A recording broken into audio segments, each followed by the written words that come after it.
The bartender at the airport lounge slid a double bourbon across the polished mahogany. I handed him a $20 bill and told him to keep the change. My flight to Anchorage boarded in 20 minutes. Exactly 4,000 miles away, my younger sister was putting on a custom silk wedding gown that I had flatly refused to pay for. I took a slow sip of the bourbon. It burned on the way down, a sharp and satisfying sensation that matched my mood perfectly. I was a 62-year-old retired excavation contractor. I spent 35 years moving dirt, pouring concrete, and building foundations with my own hands. I built a successful business from absolute scratch. I understood the value of a dollar, the weight of a contract, and the absolute necessity of keeping your word. My sister Brenda understood none of these things. Brenda was 15 years younger than me. Our father passed away when she was barely out of diapers, and my mother, Helen, immediately designated me as the man of the house. I took the role seriously. I paid for Brenda's private high school. I paid for her out-of-state college tuition until she dropped out in her sophomore year to pursue a career in amateur photography. I bought her first 3 cars. I bailed her out of apartment leases when she decided she didn't like her roommates. I provided a bottomless safety net, and in return, I created a 47-year-old woman who believed the world owed her a living. The breaking point arrived 6 months ago at a high-end steakhouse downtown. Brenda invited me to dinner to officially introduce me to her new fiancé, a man named Greg. Greg was a 50-year-old smooth talker wearing a suit that cost more than my first truck. He introduced himself as a serial entrepreneur and a venture capitalist. He spent the first 20 minutes of the dinner bragging about his investment portfolios and his connections in the local real estate market. Then, the waiter cleared our plates, and Brenda slid a glossy, leather-bound folder across the table toward me. I opened the folder. It was an itemized budget for a wedding at the Oak Ridge Country Club. The total figure at the bottom of the page was $65,000. I closed the folder and pushed it back across the table. I looked at Brenda and asked her what this was. She smiled a bright, rehearsed smile and told me it was the blueprint for her dream wedding. She said she and Greg had secured the venue, picked out the imported floral arrangements, and booked a 10-piece live band. All they needed from me was a simple wire transfer to cover the deposits. I looked at Greg. I asked him why a highly successful venture capitalist needed a retired dirt mover to pay for his wedding. Greg let out a condescending chuckle. He leaned back in his chair and explained that all his capital was currently tied up in high-yield offshore investments. He claimed it would be a severe financial penalty to liquidate his assets for a personal event. He then had the absolute audacity to pitch the wedding to me as an investment opportunity. He said I could invite my former business associates and use the reception to network. I stood up from the table. I dropped $100 on the tablecloth to cover my steak and my drinks. I looked directly at my sister and told her she was out of her mind. I told her I was done funding her delusions. I stated clearly and without any room for negotiation that I would not contribute a single red cent to this circus. Helen slammed her hands on the table. She ordered me to sit down. She loudly proclaimed that family takes care of family, and since I had a comfortable retirement account, it was my absolute duty to give my sister the day she deserved. She called me selfish. She called me an embarrassment to our father's memory. Brenda stood up next. She pointed a finger perfectly manicured at my chest. She told me that if I did not respect her fiancé and support her union, I was dead to her. She stated that I was officially uninvited from the wedding and barred from attending any related events. She demanded I leave the restaurant. I accepted her terms immediately. I turned around and walked out the door. I did not look back. I went home, brewed a pot of coffee, and sat at my kitchen table. I calculated exactly how much money I would have realistically spent on a standard wedding gift, a tuxedo rental, and the inevitable peripheral expenses Helen would have guilted me into covering. The number came out to roughly $8,000. I opened my laptop and went to a Wilderness Outfitter website. I booked a 14-day, all-inclusive guided salmon fishing trip at a remote lodge in Bristol Bay, Alaska. I booked first-class airfare. I bought top-of-the-line waders, a custom fly rod, and a heavy-duty travel trunk. The total cost was exactly $8,000. The dates of the trip perfectly overlapped with Brenda's wedding week. Now, sitting in the airport lounge, I finished my bourbon. They called my boarding group over the loudspeaker. I picked up my duffel bag and walked down the jet bridge. The journey to the lodge took 2 full days. I flew into Anchorage, spent the night at a local hotel, and boarded a small float plane the next morning. The pilot was a silent, gray-haired man who simply nodded when I handed him my gear. We flew over endless expanses of rugged terrain, vast forests, and winding rivers. We landed on a wide, clear lake and taxied toward a wooden dock. The lodge owner, a burly guy named Sullivan, greeted me and helped tie off the plane. He showed me to my private cabin. It was perfect. It had a wood-burning stove, a solid oak bed, and absolutely no cell service. There was a satellite phone in the main dining hall for extreme medical emergencies, and a spotty Wi-Fi connection reserved solely for the lodge staff to order supplies. I unpacked my gear, set up my rod, and felt a profound sense of peace. For the first 4 days, I did nothing but fish. I woke up at 5 in the morning, ate a plate of eggs and thick-cut bacon, and waded into the freezing river. The current was incredibly strong, demanding constant physical exertion just to maintain my balance. I cast my line repeatedly, feeling the rhythm of the rod and the resistance of the water. On the second day, I hooked a massive king salmon. The fish fought with terrifying power, stripping line from my reel and thrashing violently against the current. I fought it for 45 minutes. My shoulders burned and my forearms cramped, but I held my ground. When Sullivan finally slipped the net under the fish, I felt a deep, genuine sense of accomplishment. It was honest work yielding a tangible result. It was the exact opposite of the world Greg and Brenda operated in. On the evening of the 5th day, I walked up to the main lodge for dinner. Sullivan was roasting a prime rib over an open fire. He looked up as I walked in and wiped his hands on an apron.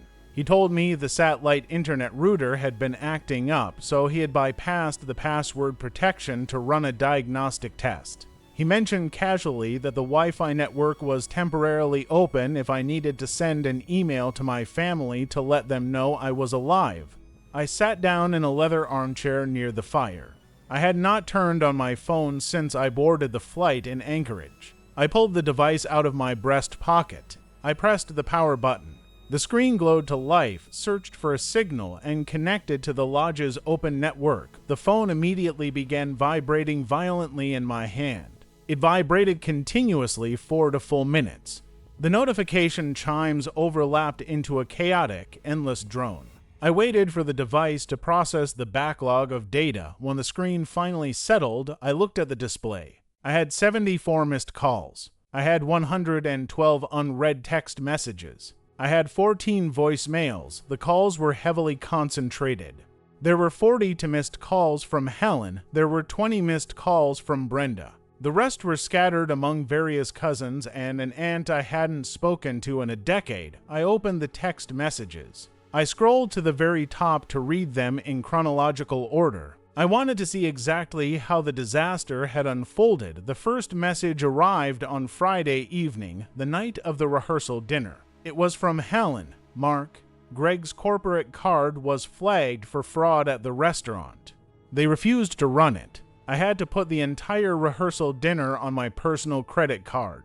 Call me right now. The next message arrived on Saturday morning at 8 o'clock. It was from Brenda. Mark, pick up your phone. We have a massive problem. The country club manager just told us Greg's wire transfer for the final balance bounced.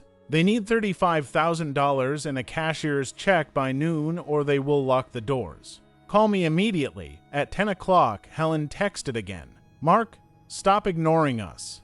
This is not the time for your stubborn pride. Greg is on the phone with his bank in Switzerland trying to clear the funds, but it will take 48 hours. Your sister is crying in her bridal suite. We need you to step up and be a man. Wire the money to my account. At noon, the tone of the messages shifted from demanding to frantic.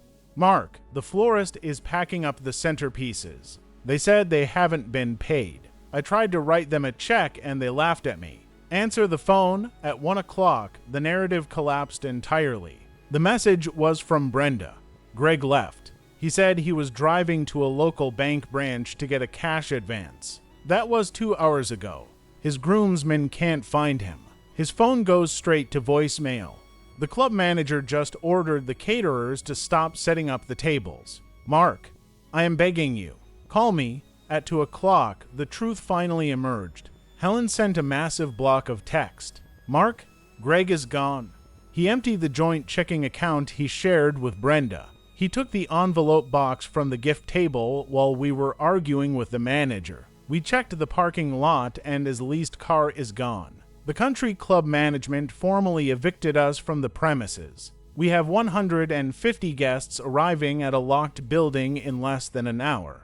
Brenda is vomiting in the parking lot. I need your credit card number right now. I found a hotel downtown that will rent us a ballroom for $10,000, but they need the card over the phone.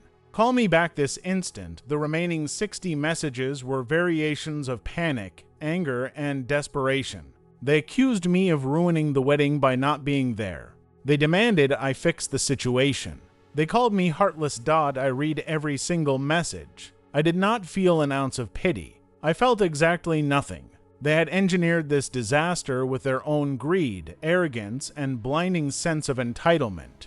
They handed the keys to their lives to a blatant con artist, and when the car crashed, they expected me to pay the tow truck driver. I looked at the voicemails. I didn't bother listening to them. The texts painted a clear enough picture. I stood up from the leather chair and walked over to the dining table. Sullivan set a massive slice of prime rib in front of me, along with a baked potato and a glass of dark beer.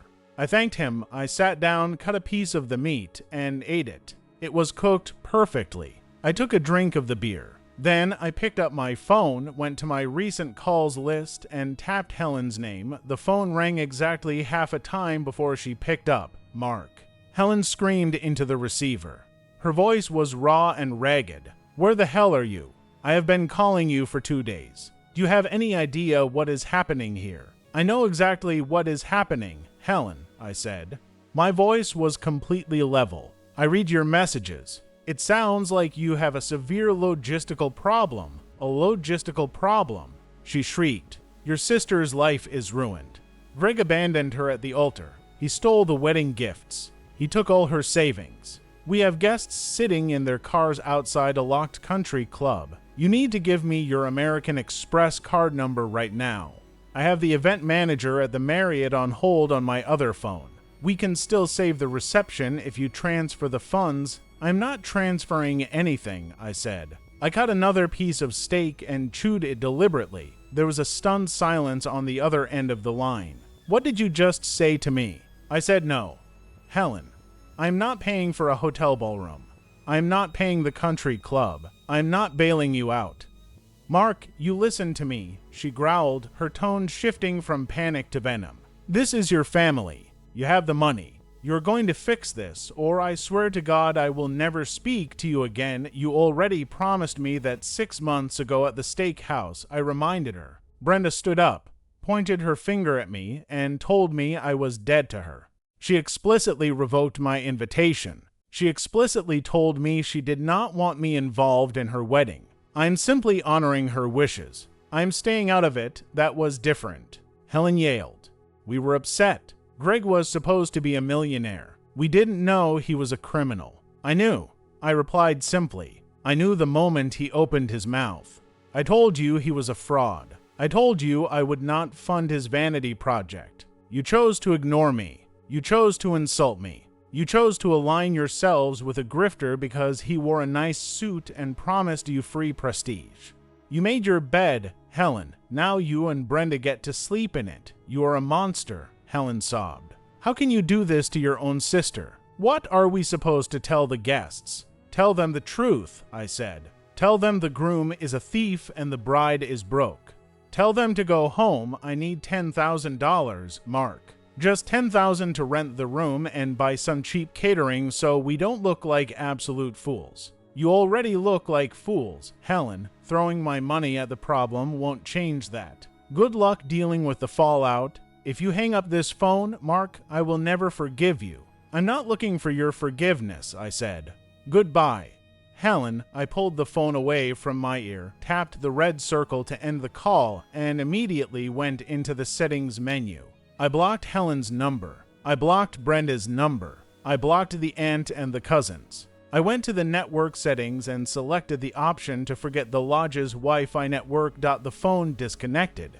The notifications vanished. The screen went dark, returning to its useless, silent state. I placed the phone back into my breast pocket. I picked up my fork and knife and finished my prime rib in absolute peace. The dining hall was quiet, save for the crackle of the wood-burning stove and the sound of Sullivan washing dishes in the kitchen. Tomorrow morning, I would wake up at 5 o'clock. I would eat a plate of eggs and bacon.